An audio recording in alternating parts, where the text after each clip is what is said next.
Razi visions, the guide of madrasa students. അസ്സലാമു അലൈക്കും വറഹ്മത്തുള്ളാഹി വബറകാതുഹു. റാസി വിഷൻ്റെ പുതിയൊരു വീഡിയോയിലേക്ക് നിങ്ങളെ ഹൃദ്യമായി സ്വാഗതം ചെയ്യുന്നു.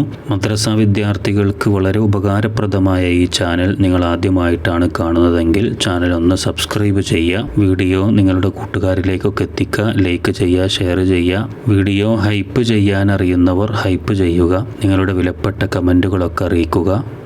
ഈ വീഡിയോയിൽ 6ാം ക്ലാസ്സിലെ താരീഖ് എന്ന വിഷയത്തിൻ്റെ ഒരു മോഡൽ ചോദ്യപേപ്പറാണ് നമ്മൾ ചർച്ച ചെയ്യുന്നത്. അതിലിവിടെ ആദ്യത്തെ ആക്ടിവിറ്റി യോജിപ്പിക്കാമെന്നാണ്. താഴെ 6 ചോദ്യങ്ങളുണ്ട്, 6 വാക്കുകളുണ്ട്. അതുമായി യോജിക്കുന്ന ഉത്തരങ്ങളാണ് ഇടത് സൈഡിലൊരു ബോക്സിൽ കൊടുത്തിട്ടുള്ളത്. ചോദ്യം ഉത്തരമൊക്കെ വായിച്ച് നോക്കി ഇവിടുന്ന് ഈ ആൻസറുകൾ എടുത്തിട്ട് ഈ ഭാഗത്തേക്ക് ഏതാണ് വേണ്ടത്. അതിൽ ആൻസറുകളായിട്ട് വന്നിട്ടുള്ളത് നോക്കൂ. കപട വിശ്വാസി, പൊതുഖജനാവ്, വെള്ളി നാണയം, സ്വർണ്ണ നാണയം, ഇസ്ലാമിക നികുതി സമ്പ്രദായം, സമാധാന കരാർ, ഇതൊക്കെയാണുള്ളത്. അത് ഓരോ ചോദ്യങ്ങൾ നോക്കി ഇവിടെ യോജിപ്പിക്കുക. അതിൽ ഒന്നാമത്തത് ദീനാറാണ്. ദീനാർ എന്ന് പറഞ്ഞാൽ എന്താണ്? അത് സ്വർണ്ണ നാണയമാണ് അല്ലേ. ഇതാണ് ഒന്നാമത്തിനോട് യോജിക്കുക. അപ്പോൾ നമുക്ക് സ്വർണ്ണ നാണയം എന്നെഴുതാം. ദീനാറും ദിർഹമും നമ്മൾ പഠിച്ചിട്ടുണ്ട്. അപ്പോൾ ദീനാറ് സ്വർണ്ണ നാണയം. ഇനി രണ്ടാമത്തത് ദിർഹമാണ്. ദിർഹം അതിൻ്റെ അടുത്ത് തന്നെ ഉണ്ട്. വെള്ളി നാണയം, പഴയ കാലത്ത് ഒക്കെ ഉപയോഗിച്ചിരുന്ന അതാണ് സംഭവം, വെള്ളി നാണയം അല്ലേ. ദീനാറ് സ്വർണ്ണ നാണയം, ദിർഹം വെള്ളി നാണയം. മൂന്നാമത്തത് മുനാഫിഖ്. മുനാഫിഖ് എന്ന് പറഞ്ഞാൽ അതിൻ്റെ അർത്ഥം എന്താണ്? ഇതാണ് അതിൻ്റെ ആൻസർ. കപട വിശ്വാസി എന്ന് പറയാം. മുനാഫിഖ്, കപട വിശ്വാസി. അപ്പോൾ അതിനോട് യോജിച്ചു. അതാണ് അതിനോട് യോജിക്കുന്നത്. 4 ബൈത്തുൽ മാലാണ്. ബൈത്തുൽ മാൽ എന്ന് പറഞ്ഞാൽ എന്താണ്? ബൈത്തുൽ മാൽ പൊതു ഖജനാവാണ്. ബൈത്തുൽ മാൽ എന്താ അവിടെ കൊടുത്തിട്ടുണ്ട്. ഇപ്പം നമുക്ക് എഴുതാം പൊതു ഖജനാവ് ബൈത്തുൽ മാൽ. അടുത്തത് 5ാമത്തത് സുൽഹ്. സുൽഹ് എന്ന വാക്കിൻ്റെ അർത്ഥം ഇവിടെ ഉണ്ട്. എന്താണ് അത്? സമാധാന കരാർ എന്ന് വേണമെങ്കിൽ പറയാം. അതാണ് 5ാമത്തത്. സുൽഹ്, സമാധാന കരാർ. 6ാമത്തത് ജിസിയാണ്. ജിസിയ എന്ന് പറഞ്ഞാൽ ഇതാണ് അതിൻ്റെ എന്താണ്? ഇസ്ലാമിക നികുതി സമ്പ്രദായം. ജിസിയ ഇസ്ലാമിക നികുതി സമ്പ്രദായം. ദീനാറ് സ്വർണ്ണ നാണയം, ദിർഹം വെള്ളി നാണയം, മുനാഫിഖ് കപട വിശ്വാസി, ബൈത്തുൽ മാൽ പൊതുഖജനാവ്, സുൽഹ് സമാധാന കരാറ്, ജിസിയ ഇസ്ലാമിക നികുതി സമ്പ്രദായം. ഇനി രണ്ടാമത്തെ ആക്ടിവിറ്റി എന്താണ്? ഉത്തരം എഴുതാം എന്നാണ്. ഇവിടെ ഒരു 4 ചോദ്യങ്ങളുണ്ട്. അതിൻ്റെ ഉത്തരം എഴുതാനാണ്.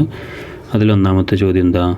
സിദ്ദീഖ് റളിയല്ലാഹു അൻഹുവിൻ്റെ ആദ്യത്തെ പേര് എന്തായിരുന്നു?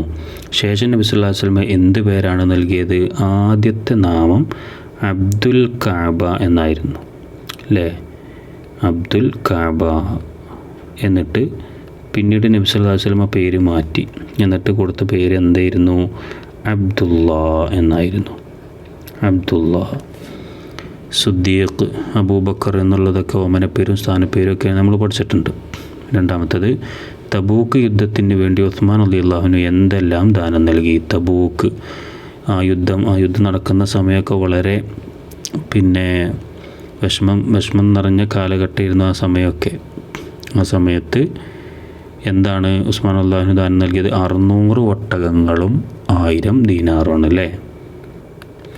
600 ഒട്ടകങ്ങളെയും 1000 ദീനാറും. മൂന്നാമത്തത് ആമുർ റമാദ് എന്നാൽ എന്താണ്? ആമുർ റമാദ് അത് ഹിജറ 18 അല്ലേ. അറേബ്യയിൽ കഠിനമായ വരൾച്ച അനുഭവപ്പെട്ടു. ഭൂപ്രദേശമെല്ലാം വരണ്ടുണങ്ങി, കന്നുകാലികൾ ചത്തൊടുങ്ങി. ഈ കഠിന വരൾച്ച കാലത്തിനാണ് എന്തെന്ന് പറയാം? ആമുർ റമാദ് എന്ന് പറയുന്നത്. ഞാനിവിടെ ചുരുക്കി ജസ്റ്റ് ഒന്ന് പറഞ്ഞുതരാം. ഹിജറ 18 അറേബ്യയിൽ കഠിന വരൾച്ച അനുഭവപ്പെട്ടു. ഭൂപ്രദേശമെല്ലാം വരണ്ടുണങ്ങി, പിന്നെ കന്നുകാലികൾ ചത്തൊടുങ്ങി. ഈ കഠിന വരൾച്ചാക്കാലം, ഇതിനാണ് ആമുർ റമാദ് എന്ന് പറയുന്നത്. അത് എഴുതുമ്പോൾ പഠിക്കുമ്പോൾ കംപ്ലീറ്റ് പഠിക്കുക. ഇത് 10ാമത്തെ പേജിൽ 3ാമത്തെ പാരഗ്രാഫിൽ അതിൻ്റെ ഉത്തരം കാണാൻ വേണ്ടി സാധിക്കും. ഇവിടെ സ്ഥലമില്ലാത്തത് കൊണ്ടാണ് ഞാനത് ചുരുക്കി എഴുതുന്നത്. 4ാമത്തത് നബി സല്ലല്ലാഹു അലൈഹി വസല്ലം വഫാത്തായപ്പോൾ സ്വഹാബികൾ ഖലീഫയായി തീരുമാനിക്കാൻ വേണ്ടി എവിടെയാണ് യോഗം ചേർന്നത്?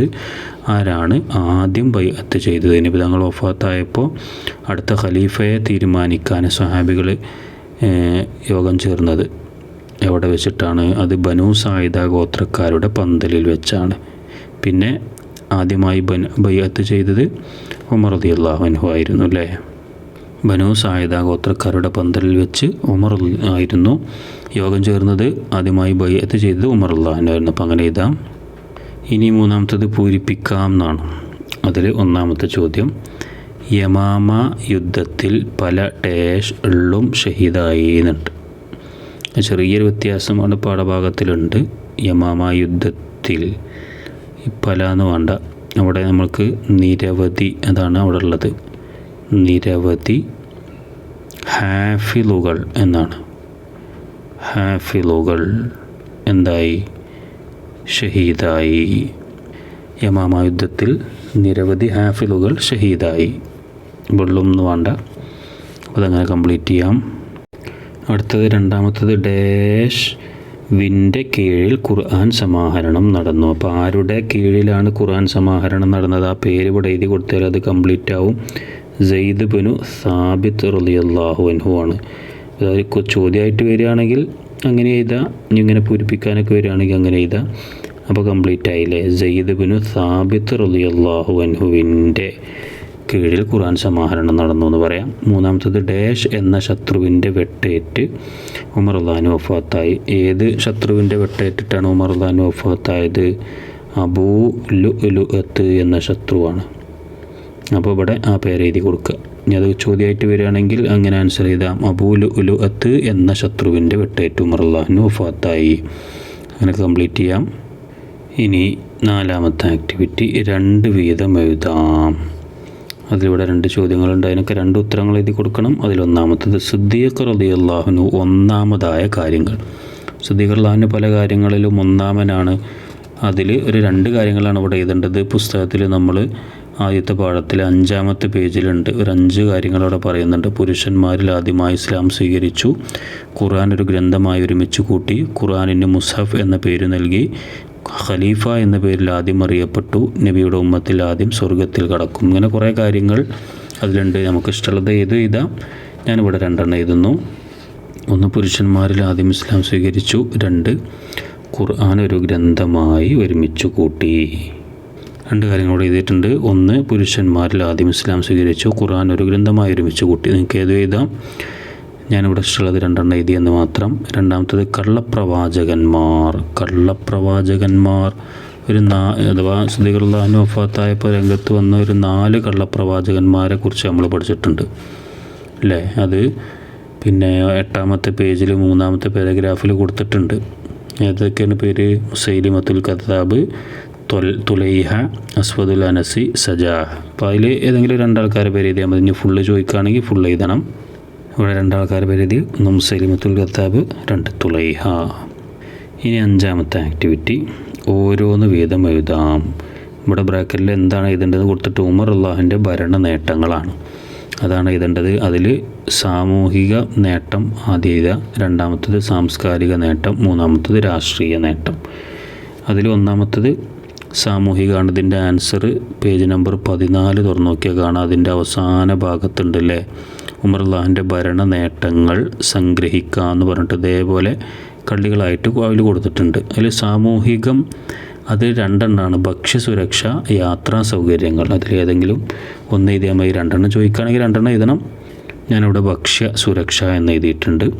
2-ാമത്തത് സാംസ്കാരികമാണ്. സാംസ്കാരികത്തിൽ 2 കാര്യങ്ങൾ ഇവിടെ പുസ്തകത്തിൽ കൊടുത്തിട്ടുണ്ട്. 1 ഹിജറ കലണ്ടറാണ്, മറ്റൊന്ന് ഭരണ സംവിധാനങ്ങളാണ്. അതിൽ നിന്ന് 1 ഞാനിവിടെ എഴുതുന്നു.